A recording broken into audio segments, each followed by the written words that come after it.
우리가 자녀를 교육할 때 절대로 실패하지 말아야 될 교육이 있습니다. 자녀의 신앙 교육이에요. 유다의 왕들 가운데 하나님께 칭찬받았던 왕이 있습니다. 히스기야라는 이름의 왕입니다. 열왕기하 18장 5절 말씀을 보니까 그의 전후에 히스기야 같은 왕이 없었다라고 했습니다. 얼마나 훌륭한 평가입니까?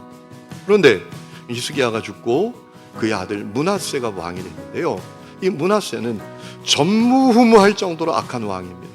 여러분, 그때부터 유다는 내리막길을 걷기 시작했어요. 결국 유다 왕국은 바벨론에게 멸망당하고 말았습니다. 사실 유다가 그렇게 된 것은 이 히스기야가 자녀 신앙 교육에 실패했기 때문이다라고 해도 과언이 아닌 것이었어요. 자, 그러면 왜 히스기야는 자녀 교육에 실패했을까요? 첫 번째는 마음이 교만해졌기 때문에 그래요. 자, 바벨론의 사신들이 왔을 때 왜 보물들을 다 보여줬을까요? 역대하 32장 말씀을 보면 그 원인이 나와 있더라고요. 그때에 히스기야가 병들어 죽게 되었으므로 여호와께 기도하며 여호와께서 그에게 대답하시고 또 이적을 보이셨다, 치유해 주셨다라는 겁니다. 그런데 그 다음에 히스기야가 마음이 교만하여 그 받은 은혜를 보답하지 않았더라는 겁니다. 여러분, 그래서인지요, 히스기야가 15년 생명을 연장받은 다음에 어떻게 하나님을 기쁘시게 했는지에 대한 내용이 전혀 없어요. 므낫세 왕은 히스기야가 병에서 회복되고 나은 아들입니다. 이건 뭘 의미합니까? 므낫세는 아버지가 죽을 때까지 아버지 교만한 모습만 보고 살아요.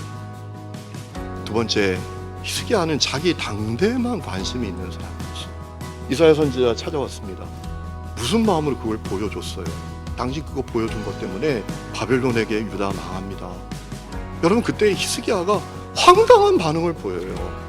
내 당대에 그런 일이 벌어지지 않으니 다행이라. 히스기야는 자녀의 영적 미래에 대해서는 관심이 없는 사람이었어요. 그래서 자녀 신앙 교육 제대로 못한 거예요. 세 번째는 자녀를 너무 총애한 나머지 신앙 교육 제대로 못한 겁니다.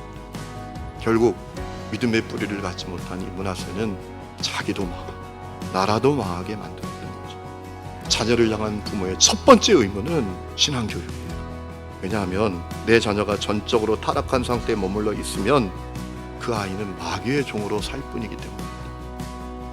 안타깝게도 이 사실을 바로 알지 못하는 부모들이 많습니다. 그래서 자녀에게 신앙 교육 바로 하지 못하고 그들이 타락한 본성대로 살도록 방관합니다. 여러분, 영적인 질서 무너지면 그 아이의 인생의 질서가 와르르 무너져요. 그러므로 자녀에게 신앙 교육 바로 해야 돼요. 여러분, 내 자녀 혼자 남는다면 그 자녀가 누구 손 잡고 가게 하실 겁니까?